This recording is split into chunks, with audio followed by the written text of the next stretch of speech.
तो सीरीज 2026 का practice set एक पहला प्रैक्टिस सेट है और इसमें हम देखेंगे हिंदी और जीएस पूरे क्वेश्चन, ठीक है, पूरे विस्तार से देखेंगे। और आप कहोगे तो अगर आप कहोगे भैया कि आप मैथ और रीजनिंग बता दीजिए तो उसका भी प्रावधान किया जाएगा। मतलब अब जो होगा टारगेट और बस वो यूपी का स्टेबल जो जोनल का पेपर है उसके लिए इतना सीरीज ला देंगे हम कि आप कंफ्यूज हो जाओगे कितना पढ़ना, ठीक है। इतना आपको हम प्रैक्टिस करवा देंगे मैथ रीजनिंग हिंदी जीएस का। बस आपको क्या करना है, चैनल सब्सक्राइब करना है, कमेंट करना है और अपने दोस्तों को चैनल शेयर करना, ठीक है। और सब पीडीएफ बनाकर मैं टेलीग्राम पे आपको फ्री में दे दूंगा, ठीक है। तो आइए क्वेश्चन शुरू करते हैं। क्वेश्चन को देखिए, जो क्वेश्चन इंपॉर्टेंट लगेगा, जिसको लगेगा कि इसको विस्तार से बताने की जरूरत है, उसका मैं विस्तार से बता दूंगा, ठीक है। बाकी नहीं तो क्वेश्चन पढ़ूंगा, ऑप्शन पढ़ूंगा, क्योंकि समय आपका ज्यादा ना आपके पास टाइम है ना हमारे पास टाइम है। आप जानते हो मैं जॉब करता हूँ, टाइम कम ही है, ठीक है। तो चलिए शुरू करते हैं। क्वेश्चन नंबर पहला, किसके फलस्वरूप वन्य जीव संरक्षण संशोधन विधेयक 2013 बनाया गया था, बताइए। पहला क्वेश्चन आपका सही जवाब उसका हो जाएगा क्या, ऑप्शन डी CITES, ठीक है। देखिए अगर पूछेगा ना कि कभी लागू हुआ था तो ये लागू हुआ था, देखिए सी इसका इंग्लिश में ऐसा पूछा CITES, ठीक है। ऐसे करके भी पूछ सकता है, आपको हिंदी भी दे सकता है, इंग्लिश भी दे सकता है, ठीक है। कब पूछता है कि मतलब कब लागू हुआ था, तो 1 जुलाई 1975, 1 जुलाई 1975 को ये लागू हुआ था। और भारत में कब हुआ था, तो भारत इसका सदस्य कब बना था, तो 1976 में, 1976 में ये भारत इसका सदस्य बना था। 2 क्वेश्चन तैयार हो गया ना। चलिए अब बात करते हैं क्वेश्चन नंबर दूसरा का। माइकोसाकनासी से प्राप्त एक पौधनाशक पदार्थ है। क्वेश्चन नंबर दूसरा सही जवाब इसका हो जाएगा कवक, ठीक। क्वेश्चन नंबर तीसरा है, गोलाकार दर्पण की परावर्तक सतह के केंद्र को क्या कहा जाता है। क्वेश्चन नंबर तीसरा सही जवाब क्या होगा, इसका सही जवाब हो जाएगा option number C, polar. Polar कहते हैं, पोलर मतलब क्या होता है, ध्रुव, इसको पी से दर्शाते हैं, ठीक है, क्लियर है ना। और आप बता दें यह दर्पण की सतह पर स्थित होता है। क्वेश्चन नंबर 4 है आपका, पृथ्वी के क्षोभ मंडल में सबसे प्रचुर गैस कौन सी है, मतलब सबसे ज्यादा गैस क्षोभ मंडल में कौन सा है, तो यह आपका ऑप्शन नंबर ए नाइट्रोजन, ठीक। और आपको बता दें कितना होता है, पृथ्वी के क्षोभ मंडल में प्रचुर मात्रा में नाइट्रोजन गैस पाई जाती है। वायुमंडल में नाइट्रोजन की जो मात्रा होती है वो 78.08% और ऑक्सीजन की मात्रा होती है आपका, देखिए नाइट्रोजन का हो जाएगा 78.08, ठीक है, ये नाइट्रोजन का हो जाएगा। ऑक्सीजन, अगर ऑक्सीजन का पूछेगा तो ऑक्सीजन का आपको हो जाएगा 20.95 पूछता है, इसलिए आपको मैं बता रहा हूँ। अब पूछेगा आर्गन, आर्गन पूछेगा तो इसका हो जाएगा आपका 0.93, ये आर्गन का हो गया। अब फिर पूछता है कार्बन डाइऑक्साइड का तो 0.04, ठीक। और एक क्वेश्चन इसमें और पूछता है, और देखिए मौसम संबंधी जितने महत्वपूर्ण घटनाएं होती हैं सब क्षोभ मंडल में घटित होती हैं, ठीक, क्लियर। क्वेश्चन नंबर 5 है, भारत के लिए अनिर्दिष्ट भविष्य में स्वतंत्र उपनिवेश के अस्पष्ट प्रस्ताव की घोषणा किसने की थी। क्वेश्चन नंबर 5 सही जवाब होगा आपका option number C, Lord Irwin, ठीक है। क्वेश्चन नंबर आपका 6 है, संयुक्त राष्ट्र महासभा के अध्यक्ष के पद पर चयनित प्रथम भारतीय का नाम क्या था। क्वेश्चन नंबर 6 सही जवाब का हो जाएगा option number D, Shrimati Vijayalakshmi Pandit, ठीक है। श्रीमती विजयालक्ष्मी पंडित है और ये वर्ष 1953 में इस पद पर चुनी गई थी। विजय लक्ष्मी पंडित संयुक्त राष्ट्र महासभा की अध्यक्ष बनने वाली विश्व की पहली महिला थी, ठीक है, ये आपको याद होना चाहिए। क्वेश्चन नंबर आपका 7 है, जल प्रदूषण की रोकथाम और नियंत्रण अधिनियम किस वर्ष लागू किया गया था। क्वेश्चन नंबर 7 क्या किया गया था, ऑप्शन नंबर सी, 1974 में, ठीक है, 1974 में लागू किया था। यह अधिनियम 1988 में संशोधित किया गया था, ठीक है। क्वेश्चन नंबर 8 है, भारत में प्रभावी साक्षरता दर की गणना कितने वर्ष या उससे अधिक आयु वाले लोगों के लिए होती है। क्वेश्चन नंबर 8 सही जवाब क्या हो जाएगा आपका ऑप्शन ए, 7 वर्ष, ठीक है। क्वेश्चन नंबर आपका 9 है, मकर संक्रांति का त्यौहार प्रतिवर्ष निम्नलिखित में से किस महीने में मनाया जाता है। देख लो ये तो एकदम हलवा क्वेश्चन है, बताओ। तो ये आपका जनवरी महीने में आ जाता है। और देखो पूछेगा ना हिंदी कैलेंडर जनवरी क्या कहते हैं, पौष। पौष। और देखो जो भाई बहन हमारे गोरखपुर से होंगे ना, तो आपको बता दें मकर संक्रांति जिसे खिचड़ी के मेले के समय में गोरखनाथ मंदिर जो है वहाँ मेला लगता है। और एक क्वेश्चन यूपी जी का पूछता भी है कि गोरखनाथ मंदिर कहाँ है, गोरखपुर, और एक खिचड़ी का मेला गोरखपुर में कहाँ लगता है, तो गोरखनाथ में लगता है। ठीक है, तो जो इम्पोर्टेंट है मैं आपको बता दूंगा, आप लोग रट लेना। ठीक है, सूर्य मकर राशि में जब प्रवेश करता है ना, जब सूर्य जो है मकर राशि में प्रवेश करता है, इस दिन सूर्य धनु राशि को छोड़कर मकर राशि में प्रवेश करता है, तभी माना जाता है मकर संक्रांति। ठीक है, क्वेश्चन नंबर 10 है, निम्नलिखित में से कौन सा क्षेत्र प्राकृतिक वस्तु का उत्पादन करता है, बताइए। क्वेश्चन नंबर 10 क्या आपका है, प्राथमिक क्षेत्र, इंपॉर्टेंट है। ठीक है, आपको बता दें अर्थव्यवस्था के 3 क्षेत्र हैं, प्राथमिक, द्वितीयक और तृतीयक। प्राथमिक क्षेत्र में प्राकृतिक वस्तु का उत्पादन होता है, क्योंकि यह क्षेत्र कृषि एवं संबंध क्षेत्र तथा खनन एवं उत्खनन से होता है। बाकी आगे द्वितीय और तृतीय आएगा तो उसको बता दूंगा।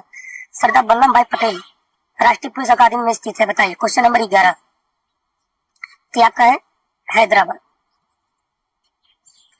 क्वेश्चन नंबर आपका 12 है, निम्नलिखित में से कौन सा नृत्य उत्तर प्रदेश की शास्त्रीय नृत्य शैली है, बताइए। Question number 12। क्वेश्चन नंबर 12 सही जवाब क्या होगा, ये भी आसान क्वेश्चन है और आपको, हमें उम्मीद है आपको याद होगा, आपका कथक। क्वेश्चन नंबर 12 का सी। ठीक है, कथक भारतीय शास्त्रीय नृत्य के 8 प्रमुख रूपों में से एक है, जो उत्तर प्रदेश की शास्त्रीय नृत्य शैली है। क्वेश्चन नंबर 13 है, द वे टू कैमुअल हार्मनी पुस्तक निम्नलिखित में से किस व्यक्ति द्वारा लिखी गई। क्वेश्चन नंबर 13 बताइए। सही जवाब इसका हो जाएगा ऑप्शन नंबर बी, एम के गांधी। ठीक है, एम के गांधी का महात्मा गांधी। ठीक है, क्वेश्चन नंबर 14 है आपका, पर्यावरण को प्रदूषित करने वाले किसी भी ठोस तरल गैस पदार्थ की उपस्थिति को क्या कहा जाता है। क्वेश्चन नंबर 14 सही जवाब का हो जाएगा पर्यावरणीय प्रदूषक। क्वेश्चन नंबर 15 है, कैक्टस किस प्रकार के पौधे का उदाहरण है, बताइए। क्वेश्चन नंबर 15 सही जवाब का हो जाएगा ऑप्शन नंबर डी, बुद्धिदार पादप। ठीक है, अरे जो नागफनी होता है, जो जिसपे कांटे होते हैं, जो गांव में लड़का होगा देखा होगा, नागफनी जिसको कैक्टस बोलते हैं अंग्रेजी में कैक्टस बोलते हैं, और एक कैक्टिसी कुल का पौधा होता है। ठीक है, यह बुद्धिदार पादप का एक उदाहरण है। यह मरुभूमि का पौधा कहा जाता है, क्योंकि पानी के अभाव में, जहाँ पे मतलब राजस्थान वगैरह है ना, रेगिस्तान वगैरह, तो वहाँ पे ज्यादा उगता है। ठीक है, और ये पानी की कमी कोई इसे असर पड़ेगा नहीं, इसी कारण से सूखे क्षेत्र का पौधा भी कहते हैं। ठीक है, एक क्वेश्चन भी आपको तैयार होगा, सूखे क्षेत्र का पौधा किसे कहते हैं, तो कैक्टस, नागफनी। ठीक है, क्वेश्चन नंबर 16 है, वह प्रक्रिया कौन सी है जिसे एल्युमिनियम की वस्तुओं पर एल्युमिनियम की एक मोटी ऑक्साइड परत को विकसित किया जाता है, जिसे एक आकर्षक परिसज्जन के लिए रंगा जाता है। क्वेश्चन नंबर 16 सही जवाब का हो जाएगा ऑप्शन नंबर डी, एनोडीकरण। क्वेश्चन 17 है, उत्तर प्रदेश में पुलिस बल का प्रमुख कौन होता है। क्वेश्चन नंबर 17 बताइए। तो आपका होता है पुलिस महानिदेशक। ठीक है, ये क्वेश्चन पूछ सकता है, क्योंकि आप यूपी पुलिस का पेपर देने जा रहे हैं, तो आपसे क्वेश्चन पूछ सकता है। उत्तर प्रदेश में पुलिस बल का मुख्य प्रमुख महानिदेशक डीजीपी होता है, और इनके नीचे जो सोपानी के होते हैं उस क्रमशः एडीजीपी, आईजी, डीआईजी आदि होते हैं। ठीक है, क्वेश्चन नंबर आपका 18 है, निम्नलिखित में से भारत का सबसे पुराना उच्च न्यायालय कौन सा है। क्वेश्चन नंबर 18 तो है आपका कलकत्ता उच्च न्यायालय, पूछा है कई बार। ठीक है, याद हो जाना चाहिए आपको। इसकी स्थापना कब हुई थी, 1 जुलाई 1862 को हुई थी। ठीक है, और किस क्षेत्र में इसका अधिकार है, तो पश्चिम बंगाल तथा अंडमान निकोबार द्वीप समूह में आता है। ठीक है, क्वेश्चन नंबर 19 है, 1875 में मोहम्मदन एंग्लो ओरिएंटल कॉलेज कहाँ स्थापित किया गया था। क्वेश्चन नंबर 19 बताइए। सही जवाब का हो जाएगा 19 का बी, अलीगढ़ में। अलीगढ़ किस लिए प्रसिद्ध है, ताले के लिए प्रसिद्ध है। ठीक है, याद होना चाहिए, क्योंकि क्वेश्चन पूछता है ये ताल वाला यूपी जी के पूछता है। और देखिए 1875 में मोहम्मद एंग्लो ओरिएंटल कॉलेज की स्थापना अलीगढ़ में सर सैयद अहमद खान द्वारा की गई थी। ठीक है, क्वेश्चन नंबर 20 है, किसी जिले के भू राजस्व प्रशासन का प्रभारी मुख्य अधिकारी होता है। क्वेश्चन नंबर 20 सही जवाब का हो जाएगा ऑप्शन सी, जिला कलेक्टर। ठीक है, क्वेश्चन नंबर 21 है, उत्तर प्रदेश का राज्य पक्षी कौन है। देखिए ये तो बच्चों को पता होगा, कौन सा है। तो ये आपका ऑप्शन सी सारस क्रेन। क्वेश्चन नंबर 22 है, 1857 के महान विद्रोह के दौरान भारत के गवर्नर जनरल कौन थे? क्वेश्चन नंबर 22, सही जवाब हो जाएगा option number C, Lord Canning. ठीक है। क्वेश्चन नंबर 23, प्रशासनिक सुविधा के लिए उत्तर प्रदेश में कितने मंडल है? क्वेश्चन नंबर 23, बताइए। सही जवाब क्या हो जाएगा option number B, 18। Uttar Pradesh को प्रशासनिक सुविधा के लिए 18 मंडल एवं 75 जिलों में विभाजित किया गया है। जिला भी पूछेगा तो 75 है। ठीक है। क्वेश्चन नंबर 24 है, गुर्दे की पथरी किडनी स्टोन का चिकित्सीय शब्द निम्नलिखित में से कौन सा है? बताइए। क्वेश्चन नंबर 24, तो ये आपका सही जवाब हो जाएगा ऑप्शन नंबर ए, नेफ्रोथेलिसिस। ठीक है, नेफ्रोलिथियसिस इसको बोलते हैं। Question number 24 option number A, गुर्दे की पथरी किडनी स्टोन के लिए चिकित्सीय शब्द विकासमता नेफ्रोथेलिसिस, नेफ्रोलिथियसिस। गुर्दे की पथरी कैल्शियम ऑक्जेलेट की बनी होती है। मोस्ट इंपॉर्टेंट पढ़ा है ये। अब पूछता है जो पथरी होता है ना वो किससे बना होता है? तो आपका बना होता है कैल्शियम ऑक्जेलेट। ठीक है, कैल्शियम ऑक्जेलेट, ऑक्सलेट ऐसे बोलते हैं। ठीक है, ज्यादा समझाना पड़ता है आप लोगों को। क्वेश्चन 25 है, निम्नलिखित में से पदार्थ की पांचवी अवस्था कौन सी है? बताइए। क्वेश्चन नंबर 25, तो पहले तो अगर पूछा पांच अवस्था तो पहले आपको ये पता होना चाहिए पदार्थ की 5 अवस्थाएं कौन कौन होती हैं। तो पहला होता है आपका ठोस, दूसरा द्रव, तीसरा गैस, चौथा प्लाज्मा, पांचवा आपका हो जाएगा बोस आइंस्टाइन कंडेनमेंट BIC। इसी में मतलब बोसान नामक कणों की परम शुद्ध ताप -273.1 पास के करीब ठंडा किया जाता है। ठीक है, तो क्वेश्चन नंबर 25 आपका सही जवाब हो जाएगा option number C, Bose Einstein संगणन BIC। 5 होता है, बता दिया कौन कौन होता है, 4 वो भी रख लेना, पूछेगा। क्वेश्चन 26 है, उत्तर प्रदेश के लोगों का मुख्य पेशा क्या है? क्वेश्चन नंबर 26, सही जवाब आपका हो जाएगा कृषि। कृषि जो है उत्तर प्रदेश के लोगों का मुख्य पेशा है। उत्तर प्रदेश गेहूं, गन्ने और चावल के उत्पादन में प्रथम स्थान है। ठीक है। क्वेश्चन नंबर आपका 27 है, किन देशों ने सीमा पर उग्रवाद विद्रोह गतिविधियों को रोकने के लिए ऑपरेशन गोल्डन बर्ड चलाया था? क्वेश्चन 27 बताओ। तो है आपका भारत और म्यांमार। क्वेश्चन नंबर आपका 28 है, ब्रिटिश संसद के कौन से अधिनियम ने कलकत्ता में सर्वोच्च न्यायालय की स्थापना करने की व्यवस्था की? क्वेश्चन नंबर आपका 28, सबसे बड़ा ऑप्शन पहला सी हो जाएगा 1773 का रेगुलेटिंग एक्ट। क्वेश्चन नंबर 29 है, केंद्रीय बजट 2026-27 संसद में किस तिथि को प्रस्तुत किया गया?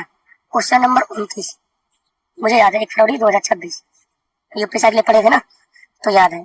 ठीक है, यह बजट निर्मला सीतारमण द्वारा प्रस्तुत कौन बजट पूछेगा? तो यह आपका 9वां बजट। ठीक है, इसे कर्तव्य भवन में तैयार किया गया, पहला बजट बताया गया। ठीक है, आगे चलते हैं। क्वेश्चन नंबर 30 है, मनरेगा की तुलना में विकसित भारत जी राम जी अधिनियम 2025 में प्रशासनिक व्यय सीमा को कितना बढ़ाया गया? क्वेश्चन नंबर 30, सही जवाब क्या हो जाएगा? आंसर नंबर सी हो जाएगा 6% से 9%। ठीक है, एक किसी बात करते हैं, GST रिफॉर्म 2.0 को लागू करने का मुख्य कारण क्या माना जाता है? क्वेश्चन नंबर 31, सही जवाब आपका हो जाएगा GST संरचना को सरल और तर्क संगत बनाना। ठीक है, किस अनुच्छेद में कमेंट करना GST और कौन से संशोधन में अब पहले का कारण लागू हुआ था, एक सब कमेंट में करना। ठीक है, उसके बाद मैं बताऊंगा। क्वेश्चन नंबर 32 है, 16वें वित्त आयोग की सिफारिश के अनुसार उत्तर प्रदेश के लिए राजकोषीय घाटे की सीमा क्या रखी गई? क्वेश्चन नंबर 32, ये सही जवाब हो जाएगा ऑप्शन नंबर सी, 3%। ठीक है, क्वेश्चन नंबर आपका 33 है, फरवरी 2026 में ट्रांसपेरेंसी इंटरनेशनल द्वारा जारी भ्रष्टाचार बोध सूचकांक 2025 के संबंध में निम्न कथनों पर विचार कीजिए। पहला, इस सूचकांक में 182 देशों की रैंकिंग प्रदान की गई। दूसरा, इस सूचकांक में डेनमार्क को शीर्ष स्थान प्राप्त हुआ। तीसरा, इसमें भारत 50वें स्थान पर रहा। बताइए कौन सा कथन सही है आपके हिसाब से? क्वेश्चन नंबर 33 क्या आपका हो जाएगा ऑप्शन सी, पहला और दूसरा सही है। क्वेश्चन 34 है, जनवरी 2026 में ग्रीन AI पर पहला अंतर्राष्ट्रीय सम्मेलन 2026 कहाँ आयोजित हुआ? क्वेश्चन नंबर 34 क्या आपका हुआ था? Option number B, Dubai. 35 है, पुस्तक the sage who reimagined Hinduism the life lessons and legacy of Shri Narayan गुरु किसने लिखी है? Question number 35। बताओ। सही जवाब का हो जाएगा option number A, doctor Shashi Tharoor. Question number 36 है, 21 जनवरी 2026 को कौन सा देश आधिकारिक रूप से Indo Pacific ocean initiative IPOI में शामिल हुआ? क्वेश्चन नंबर 36 सही जवाब का हो जाएगा option number C, Spain. Current का क्वेश्चन है, रटते चलना। पुस्तक वार एंड पीस किसके द्वारा लिखी गई? क्वेश्चन नंबर 37 ये लिखा गया आपका लियो टॉल्स्टॉय। ठीक है। क्वेश्चन नंबर आपका 38 है, MPC का पूरा नाम क्या है? बताइए। क्वेश्चन नंबर 38 MPC का पूरा नाम क्या है? क्वेश्चन नंबर 38 सही जवाब का हो जाएगा option number D, monetary policy committee. ठीक है। MPC का पूरा नाम क्या हो जाएगा? Monetary policy committee. यह केंद्र सरकार द्वारा गठित एक समिति है जिसका नेतृत्व भारतीय रिजर्व बैंक RBI के गवर्नर करते हैं। मौद्रिक नीति में 6 सदस्य होते हैं। क्वेश्चन पूछता है मौद्रिक नीति में कितने सदस्य होते हैं? तो 6 सदस्य होते हैं। ठीक है। तो आपका हो गया GS क्वेश्चन खत्म। आइए आपका शुरू करते हैं हिंदी। एक बार पैसेज पढ़ लो, जो पैसेज पढ़ लो एक बार। क्वेश्चन नंबर 39 से लेकर 43 तक आपका पैसेज क्वेश्चन है। ठीक है। पैसेज क्वेश्चन आसान होता है। करना क्या होता है, इसको एक बार पैसेज आपको शुरू से लेकर अंत तक पढ़ना रहता है। ठीक है। उसके बाद ही आप इसके जवाब के उत्तर दे पाओगे। तो चलिए पैसेज पढ़ते हैं। राजभाषा का अर्थ राज्य या राज्य की भाषा है, वह भाषा जिसके प्रशासन शासन या शासन का काम होता है। राष्ट्रभाषा वह है जिसका व्यवहार राष्ट्र के सामान्य जन करते हैं। राजभाषा का क्षेत्र सीमित होता है। राष्ट्रभाषा सारे देश की संपर्क भाषा है। राष्ट्रभाषा के साथ जनता का भावात्मक लगाव रहता है क्योंकि इसके साथ जनसाधारण की सांस्कृतिक परंपराएं जुड़ी रहती है। राजभाषा के प्रति वैसा सम्मान हो तो सकता है, लेकिन नहीं भी हो सकता है क्योंकि वह अपने देश की भी हो सकती है, किसी गैर देश के आए शासक की भी हो सकती है। लोकतांत्रिक व्यवस्था में आज हिंदी राजभाषा के रूप में विराजित है। 14 सितंबर 1949 को भारत के संविधान में हिंदी को मान्यता प्राप्त की गई थी। संविधान की धारा 120 के अनुसार संसद का कार्य हिंदी में या अंग्रेजी में किया जाता है। धारा 210 के अंतर्गत राज्यों के विधानमंडलों का कार्य अपने अपने राज्य की राजभाषा या हिंदी या अंग्रेजी में किया जा सकता है। धारा 343 के अनुसार संघ की राजभाषा हिंदी और लिपि देवनागरी होगी। इस भाषा के प्रसार तथा प्रचार के लिए महात्मा गांधी का योगदान रहा। धारा 344 में राष्ट्रपति को शासकीय कार्य में हिंदी भाषा का प्रयोग अधिक करने के लिए कहा गया। ये देखिए आपका पैसे था। अब चलिए क्वेश्चन शुरू करते हैं क्वेश्चन नंबर 39 से। ठीक है। तो क्वेश्चन आपका है, इस अनुच्छेद के सार में किस भाषा पर ज्यादा जोर देने की बात कही गई है? बताइए। क्वेश्चन नंबर आपका 39। तो ये आपका हो जाएगा हिंदी भाषा। पढ़े आप लोग ऊपर पैसेज में हिंदी भाषा। क्वेश्चन नंबर आपका 40 है, किस भारतीय भाषा की विश्व भाषा बनने की ज्यादा संभावना है? क्वेश्चन नंबर 40 तो आपकी हिंदी। हिंदी का पेपर है तो ऐसे भी आप गेस कर लोगे। राष्ट्रभाषा के प्रमुख लक्षणों में से इनमें से कौन सा व्यवहार नहीं है? क्वेश्चन नंबर 41 ये आपका होगा क्षेत्र सीमित होता है। क्वेश्चन नंबर 42 है, हिंदी भाषा को भारतीय संविधान में किस वर्ष मान्यता प्राप्त हुई है? क्वेश्चन नंबर आपका 42 ये आपका हो जाएगा ऑप्शन बी 1949। इस अनुच्छेद का निम्नलिखित में से उचित शीर्षक चुनिए। बताइए जो हम पैसेज पढ़े हैं उसका शीर्षक क्या होगा? क्वेश्चन नंबर आपका 43 सही जवाब हो जाएगा राजभाषा और राष्ट्रभाषा। अब देखिए आगे है क्वेश्चन आपका क्वेश्चन नंबर 44, बदस्तों का संधि विच्छेद क्या है? क्वेश्चन नंबर आपका 44 बताइए। तो यह है आपका क्वेश्चन नंबर 44 सही जवाब हो जाएगा ऑप्शन नंबर सी बधुधन उत्सव। ठीक है। दो वर्णों के मेल से होने वाले विकार को संधि कहते हैं, ये आपको पता होगा। फिर पूछता संधि की कितने प्रकार होते हैं? तो संधि 3 प्रकार के, स्वर संधि, व्यंजन संधि और विसर्ग संधि। ठीक है। और देखिए बधुधन उत्सव किसमें आएगा? देखिए बड़ा वो है, बड़ा वो दिया है इसमें, तो आपका किसमें आएगा? दीर्घ में। दीर्घ संधि का उदाहरण है। ठीक है। अब क्वेश्चन आगे 45, लोकोक्ति और उनके सही अर्थ वाले जोड़े के विकल्प को पहचानिए। इसमें दिया है मतलब लोकोक्ति दिया है उसके अर्थ दिए हैं। ठीक है। क्वेश्चन नंबर 45 देखिए चित भी मेरी पट भी मेरी, पहले का ये हो जाएगा मतलब दोनों लाभ हो जाएगा। ठीक है। चोर की दाढ़ी में तिनका, अपराधी भयभीत रहता है, ये भी सही है, ये भी सही है। नाच न जाने आंगन टेढ़ा। मतलब आपको काम करने नहीं आता, आप कहेंगे भाई अरे ये रहता तो मैं कर लेता। जिसने काम करते नाच न जाने आंगन टेढ़ा, मतलब अयोग्यता को दूर से दूसरों को देना, मतलब इसकी वजह से मेरा काम नहीं होगा, ठीक है। चौथा आपका है नेकी कर दरिया मिटा, भला करके भूल जाना। तो आपका पहला ये हो जाएगा option number D. Question number आपका 46 है, ख ग फ ध्वनियां किस भाषा की है, बताइए। क्वेश्चन नंबर 46 तो है आपका क्वेश्चन नंबर 46, सही जवाब का हो जाएगा ऑप्शन नंबर ए अरबी फारसी। ये तो रिपीटेड क्वेश्चन है, काफी भाई बहन को तैयार भी होगा, ठीक है। पूछता है एग्जाम में ना, क ख ग ज तथा फ ये नुक्तायुक्त ध्वनियों के प्रयोग का सुझाव राजा शिव प्रसाद सितारे हिंद ने दिया था। जैसे ऐसे पूछता है क ख ग ज, तो एक बिंदी दिया रहता नीचे, नुक्ता बोलते हैं उसको, ठीक है। क्वेश्चन नंबर आपका 47 है, अर्ध विराम का सूचक चिन्ह क्या है। क्वेश्चन 47, ठीक है। अर्ध विराम का सूचक चिन्ह क्या है, तो आपका हो जाएगा ऑप्शन नंबर ए अर्ध विराम है, ठीक है। अब पूछेगा ऐसे कि जो होता है वो क्या कहते हैं, उसे पूर्ण विराम कहते हैं। सामने वाले को इसको कहेंगे, ऑप्शन नंबर बी जो है इसको क्या कहेंगे, अर्ध विराम, ठीक है। इसको कहेंगे योजक चिन्ह, ठीक। अब पूछेगा आपका उप विराम कौन होता है, तो उप विराम ऐसे बना रहता है, ऐसे, ठीक है। मतलब दो बिंदी रहती है कोष्ठक में, जो ऑप्शन नंबर डी है ना, तो इसका सही जवाब क्या होगा, ऑप्शन नंबर ए होगा, ठीक है। क्वेश्चन नंबर आपका 48 है, माखनलाल चतुर्वेदी को किस रचना पर साहित्य अकादमी पुरस्कार मिला है। मोस्ट इंपोर्टेंट क्वेश्चन, बताइए। क्वेश्चन नंबर 48 ते मिला है 1955 में Him Tarangini, option number C. Makhanlal Chaturvedi को 1955 में उनकी कविता संग्रहावली हिम तरंगड़ी के लिए साहित्य अकादमी पुरस्कार दिया गया, ठीक है।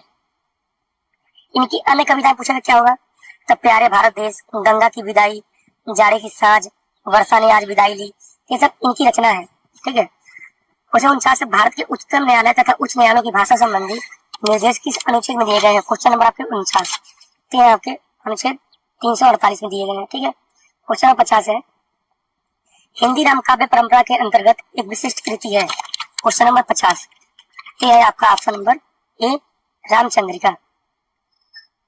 क्वेश्चन नंबर आपका 51 है, भ्रमर शब्द के पर्यायवाची शब्द का चयन कीजिए। क्वेश्चन नंबर 51, बताइए। दिए गए शब्द में भ्रमर किसका पर्यायवाची है, तो ये है आपका मधुकर का, ठीक है। अब पूछेगा भ्रमर का अन्य पर्यायवाची क्या है, तो भौरा, अली, षष्ठपद, मिलिंद, दुरेफ, मधुप। देखो मधुप और अली जारी पूछता है भौरा के लिए, ठीक है, याद कर लेना। आगे क्वेश्चन 52 नंबर, त्यागपत्र उपन्यास किसकी रचना है। मोस्ट इंपोर्टेंट क्वेश्चन है, त्यागपत्र उपन्यास किसकी रचना है। क्वेश्चन नंबर 52, ये है आपका जनेंद्र कुमार की रचना है, ठीक है, इंपॉर्टेंट है। पूछेगा जनेंद्र कुमार की अन्य रचना क्या है, तो आपका मुक्तिबोध, सुनीता, परख, कल्याणी, सुखदा, विवर्त, जयवर्धन, ठीक है। परख बहुत इंपॉर्टेंट है, इनका रख लेना। क्वेश्चन नंबर 53 है, जहाँ दो या दो से अधिक धातुओं का प्रयोग साथ साथ किया जाता है वह क्रिया क्या कहलाती है। क्वेश्चन नंबर 53, सही जवाब क्या होगा इसका, ऑप्शन नंबर सी संयुक्त। क्वेश्चन नंबर 54 है, निम्नलिखित वाक्य के खाली स्थान के लिए सही मुहावरा चुनिए। बूढ़ी औरत के कपड़े मांगे और मालिक ने मना कर दिया, तभी किसी ने कहा कि, बताइए ऑप्शन नंबर क्या होगा, 54 का। इसका हो जाएगा इन तिलों में तेल नहीं, जैसे होता कि दिखावा कुछ करना कुछ। क्वेश्चन 55, वाक्य में आए रिक्त स्थान के लिए विकल्प में से सही स्थान को चुनिए। गांव के लोग को कहते हैं, बताइए। क्वेश्चन 55, ये कहते हैं गांव के लोग को ग्रामीण व्यक्ति। 56 है, निम्नलिखित में से किस शब्द का वचन एक सा नहीं रहता। क्वेश्चन नंबर 56, सही जवाब का हो जाएगा बेटा। 57 है, रामविलास शर्मा को साहित्य अकादमी पुरस्कार किस वर्ष प्रदान किया गया। क्वेश्चन 57, ये किया गया है सन 1970। क्वेश्चन 57, ठीक है। रामविलास और इनके और जो रचना है प्रसिद्ध है, कौन कौन है, तो यह प्रेमचंद और उनका युग, आस्था, सौंदर्य, कई रचना है, ठीक है, इंपॉर्टेंट यही है। 58 है, निम्नलिखित में क्रम शब्दों के क्रमशः पर्यायवाची शब्द होंगे। पार्वती, पुत्र, पृथ्वी, बताइए। क्वेश्चन नंबर 58, क्वेश्चन नंबर 58 सही जवाब क्या होगा आपका, ऑप्शन नंबर ये आपका होगा बी रुद्राणी। पार्वती का लिखिए रुद्राणी, पुत्र का नंदन, पृथ्वी की अवनी। अब हम आपको बताते हैं पार्वती के और कौन कौन से हैं। देखिए रुद्राणी, रुद्राणी से आप गेस कर सकते हैं कि शंकर भगवान रुद्र है तो रुद्राणी हो गया। उमा हो गया, उमा से भी आप पार्वती गेस कर सकते हैं। गौरी भी, गौरी हो गया, गिरजा हो गया, शिवा हो गया, ठीक है, आदि। पुत्र के, अब पार्वती पुत्र की होती है क्या, नंदन, सूत, बेटा, तनुज, आत्मज, ठीक है। पृथ्वी की कौन कौन होती है, अवनी एक तो जान गए आप, भूमि, धरती, धरणी, भू, अचला, मही, ठीक है, याद हो गया ना। आगे आपका है विज्ञान में कौन सा उपसर्ग लगा है, क्वेश्चन नंबर आपका 59। ये है ऑप्शन आपका, ऑप्शन नंबर डी, वी। देखो उपसर्ग और प्रत्यय कैसे पहचानते हैं। उपसर्ग मतलब ऊ मैंने क्या, ऊ, ऊ मतलब आगे, उपसर्ग मैंने आगे, प्रत्यय प मैंने पीछे, उपसर्ग मैंने आगे, प्रत्यय मैंने पीछे, इसी से आप पहचान जाएंगे, ठीक है। क्वेश्चन नंबर 59 हो गया ना आपका डी। क्वेश्चन नंबर आपका 60 है, गणपति चंद्र गुप्त ने हिंदी का प्रथम कवि किसे माना है। क्वेश्चन नंबर 60, ये माना है शालिभद्र सूरी। 61 है, महाजनी शब्द में प्रत्यय है, प्रत्यय मतलब क्या, पीछे, महाजनी, बड़ी की मात्रा इसमें दिया है, ये आपका। क्वेश्चन नंबर 62 है, प्रत्येक इस संधि भेद का उदाहरण है। क्वेश्चन नंबर 62 बताइए, क्या आपका है, यण संधि। क्वेश्चन नंबर 63 है, मैं घर जाता हूँ, इस वाक्य में सहायक क्रिया क्या है। क्वेश्चन नंबर 63 बताइए। क्वेश्चन नंबर 63 का सही जवाब क्या होगा, तो आपका हो जाएगा ऑप्शन नंबर सी, हूँ। मैं घर जाता हूँ वाक्य में सहायक क्रिया हूँ है। सहायक क्रिया क्या होता है, मुख्य क्रिया के रूप में अर्थ को स्पष्ट कर और पूरा करने में सहायक होती है। जैसे मैं घर जाता हूँ वाक्य में जाना मुख्य क्रिया है और हूँ जो है वो सहायक क्रिया है, ठीक है। अतः मुख्य क्रिया के अर्थ को स्पष्ट और पूरा कर रहा है, ठीक है। क्वेश्चन नंबर आपका 64 है, राष्ट्र में ईस प्रत्यय लगाने पर कौन सा नया शब्द बनेगा, बताइए। क्वेश्चन नंबर 64 ये आपका हो जाएगा राष्ट्रीय, राष्ट्र में ई लगाएंगे 64 नंबर में, तो क्या बनेगा बताइए, कौन सा ऑप्शन सही होगा। तो ये आपका ऑप्शन नंबर सी, बहुत लोग तेजी में बी मार देंगे, ये सी सही है, ठीक है। 65 है, कार्यालय पत्र के अर्ध सरकारी पत्र व्यवहार इनमें से मुख्यतः किसके बीच किया जाता है, किसके बीच किया जा सकता है। क्वेश्चन नंबर 65, तो कार्यालय पत्र के अर्ध सरकारी पत्र व्यवहार मुख्यतः शासकीय अधिकारियों के बीच में किया जाता है, शासकीय अधिकारियों के बीच में, ठीक है। 66 है, प्रभु जी तुम चंदन हम पानी, मोस्ट इंपॉर्टेंट है, मोस्ट इंपॉर्टेंट। अगर आप हिंदी की जाओगे ना तुरंत बता दोगे, मुझे याद है। प्रभु जी तुम चंदन हम पानी, जाति अंग अंग बास समानी, बता किसका है, कि है आपके रैदास, रैदास का, रैदास की रचना है। और रैदास का जन्म कहाँ हुआ था, इनका जन्म हुआ था रैदास का काशी में, काशी में क्या, बनारस। इनके गुरु का नाम रामानंद था और इनका एक बहुत प्रसिद्ध कहे थे, मन चंगा तो कटौती गंगा, पूछता है रख लेना। क्वेश्चन 67 है, निम्नलिखित में सही वाक्य की पहचान कीजिए। क्वेश्चन नंबर 67 सही जवाब क्या हो जाएगा, ऑप्शन नंबर बी, इस पर्वतीय क्षेत्र में सर्वत्र शांति है। क्वेश्चन नंबर 67, इस पर्वतीय क्षेत्र में सर्वत्र शांति है, सही है, ठीक है। 68 नंबर है, निम्नलिखित में से निम्नलिखित शब्दों में यौगिक शब्द की पहचान कीजिए, बताइए। क्वेश्चन नंबर 68 तो यह आपका ऑप्शन नंबर डी, परमौषधि, ठीक है। बनावट के आधार पर शब्द के 3 भेद होते हैं। पहला क्या होता है, रूढ़ शब्द, यौगिक शब्द और योग ऋण शब्द, ठीक है। ऐसे शब्द जो 2 या 2 शब्दों के योग से बनते हैं, 2 शब्दों को जोड़ से बनते हैं, सार्थक होते हैं, यौगिक कहलाते हैं। पूछता है तो योगी में कौन परमौषधि आ जाएगा, पुस्तकालय, शिवालय, ठीक है। योग की परिभाषा बता रहे हैं आप। 69 नंबर है, इनमें से कौन सी भाववाचक संज्ञा क्रिया से नहीं बनी है, बताइए। क्वेश्चन नंबर 69 सही जवाब क्या हो जाएगा आपका, ऑप्शन नंबर सी, भलाई। द्विज का अनेकार्थी क्या है। क्वेश्चन नंबर 70 तो द्विज मतलब क्या, दांत। 71 है, इनमें से धड़ाक में कौन सा प्रत्यय है, प्रत्यय मतलब क्या, पीछे, धड़ाक, बताइए। क्वेश्चन नंबर 71 सही जवाब क्या हो जाएगा, धड़ाक में धड़ाक पूछ रहा है, आकार लास्ट में आक, धड़ाक।